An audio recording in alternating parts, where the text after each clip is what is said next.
In this tutorial, I'll give you guys some tips on drawing superhero arms.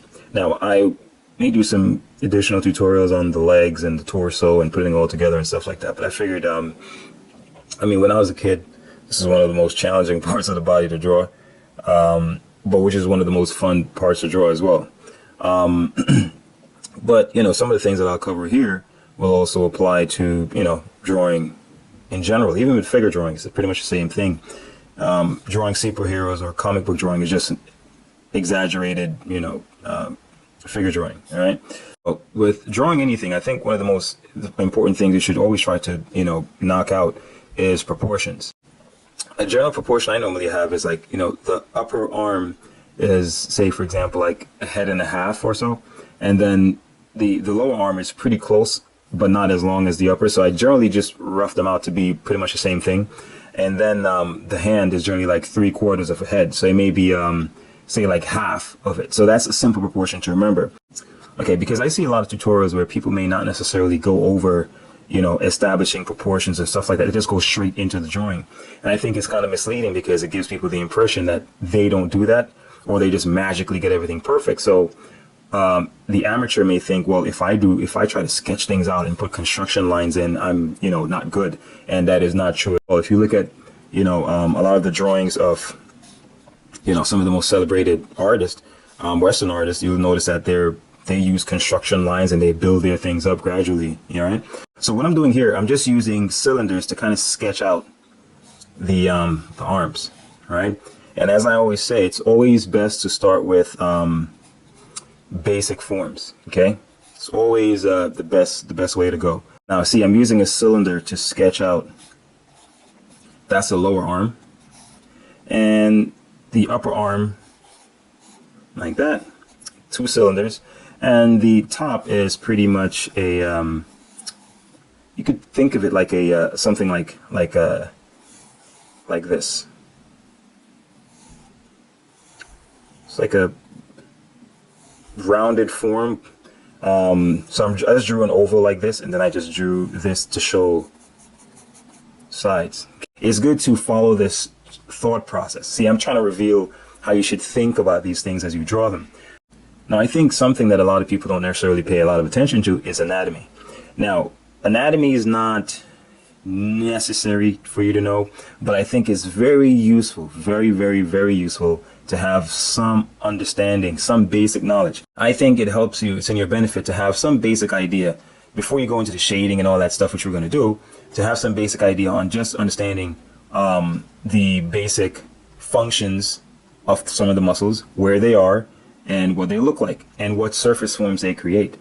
So of course you should know that there is a bone from, there's one bone in the upper arm, the humerus, and the lower arm is made up of 2 bones, the ulna and the radius. Now, why that's important for those 2 bones is because when your arm is facing up, that's called a supinated position. When it's down, it's pronated.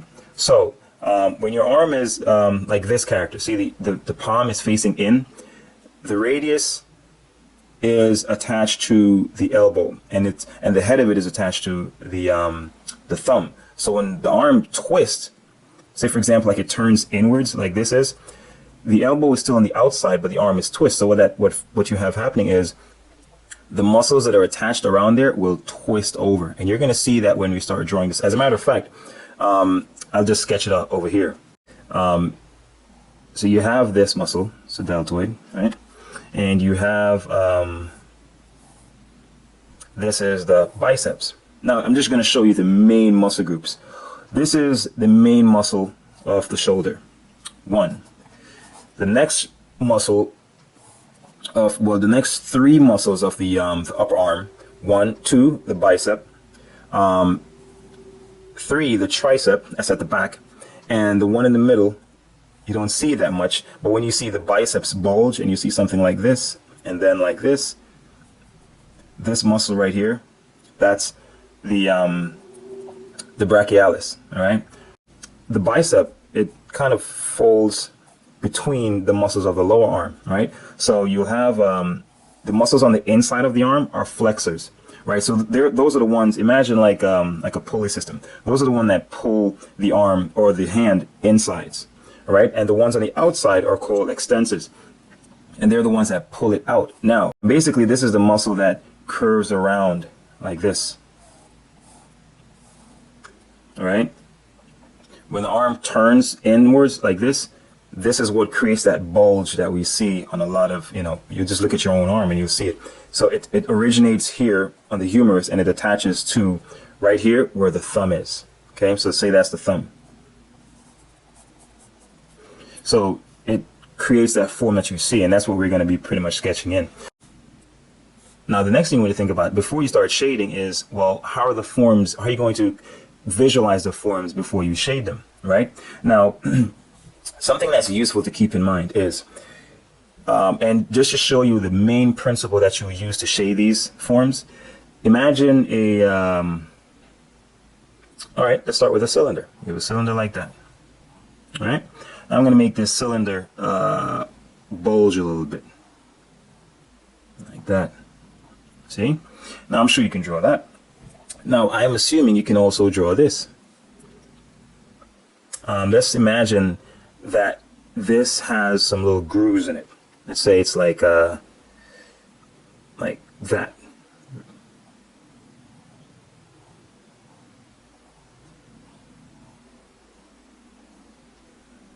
You should try, doing that. If you can do this, you've pretty much gotten down shading, or visualizing the forms of muscles, okay? Most muscular forms you see on superheroes and drawings of professionals and stuff like that follow this basic format because, as I always say, you have to always think of these forms in terms of the muscles you see and everything like that in terms of basic forms. And this is perhaps one of the most basic forms that's used by a lot of artists. See, because the thing is, when you're shading, you want to be able to see sides, okay? So with this, I can shade this in many different ways. If I'm shading it with the light source coming from this side, I can shade it like this.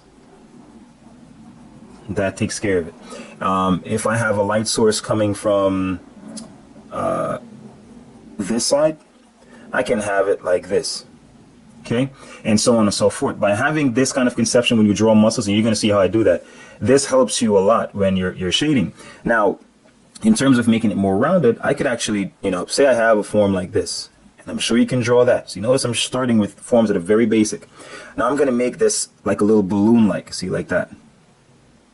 Okay, so let's do it again here. So pretty much it looks something like this.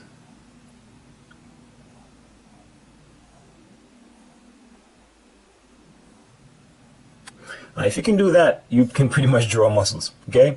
On any superhero, because any part of the body can be visualized in this form. So if I have a light source that's coming from the upper left, shading this is easy.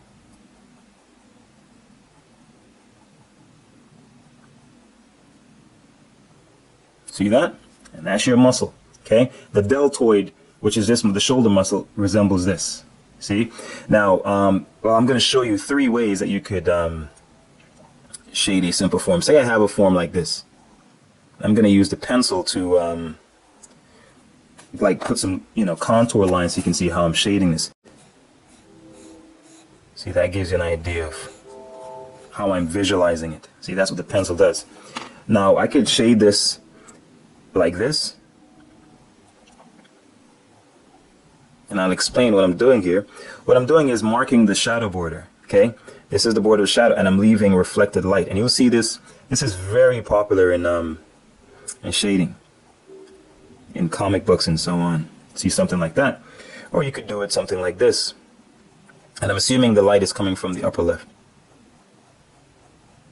So you see that a lot where there's like a solid black, and then it fades out into these lines like that. See? Then you could also imagine that light is coming on both sides, so this part will be in shadow. See, it's almost like that.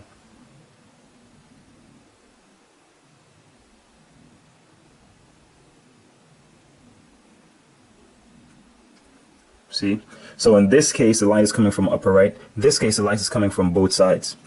Those are the 2 main types of shading you'll find in a lot of comic books and stuff like that. So I'm going to use the ink and start panning out this guy. Actually, I'll do it in pencil so you'll see how I visualize the forms. And then, I'll show you how I can go from something this simple and then start making it as muscular or even exaggerate the muscles as much as I want. So here you have the deltoid muscle, right? In terms of basic forms, it's pretty much just like this. That's it. It inserts right there between the bicep and the triceps. Triceps in the back, all right? And the biceps is coming from between. See, this is the chest muscle right here. Like that. See, everything is just wedged into something else. This is wedged in. See, it overlaps are pretty good too. It's wedged in right there between the deltoid and the biceps and the triceps, and this is wedged in between this little groove, and this muscle comes over here. So you see, the thing is, once you know the muscle groups, you can start, like, you know, sketching in things how you want. See? Now, see, just like I showed you here, see, this muscle is, I just visualize it just like you have something like this, all right? And it's just shaped like this. But as I said, whenever you're preparing a shade, you should always think about sides. So I'm thinking about it like this. See, so this is a side. I'm going to say the light is coming from the upper right, like this, upper left, all right? So already, see, I put a side in. This is going to be the top. But I'm not going to stop there. See, this is the basic structure for the arm. See, the bicep, making the whole, this area of the arm is really like this. See, so if light's coming from here, this will be in shadow. See, and that's how you always think about these kind of a block form. Now, see this, I haven't really conceptualized how I'm going to look at this yet. Why? Because I'm going to use the same principle like here. And look at what I do. I repeat this same principle over and over in this drawing.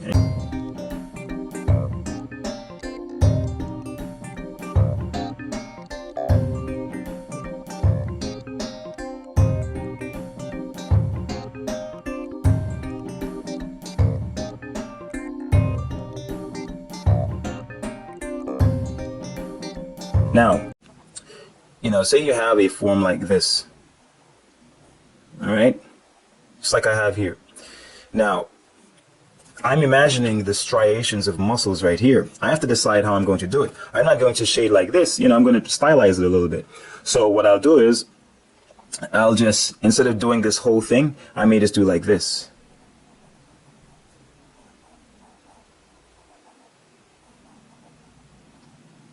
See that? So I'll basically, or I can just shade in, I can merge this. So in other words, if it's merged, it will look something like this. I'll merge one side like here, like this. So the light is coming from this end, and then the rest will just be like this, abbreviations. I won't do the whole thing. See that? So that creates a sense of like the form is going around. See, like that. And that's the type of thing that you want. It's just like with this, doing like that. So now I'm going to go in and render this, and you'll see, you know, just how you do it.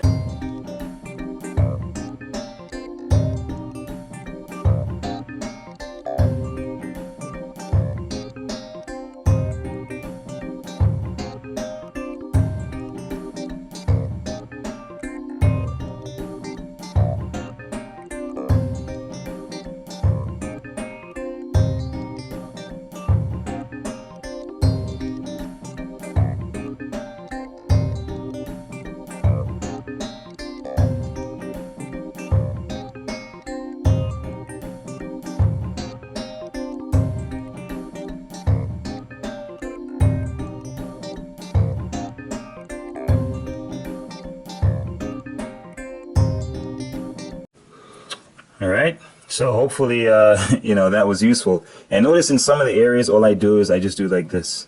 It's like it may go down, and then instead of drawing it all the way down, I'll just do like this. Sometimes that's all you need to do to show the, you know, the striations. So, you know, you don't have to literally draw the line down. Sometimes you can just use this. See, I can just continue this like that. You know, and that shows that the muscle, it implies it, and our eyes just, you know, create the entire form. All right, so, you know, hopefully you guys got some useful tips out of that.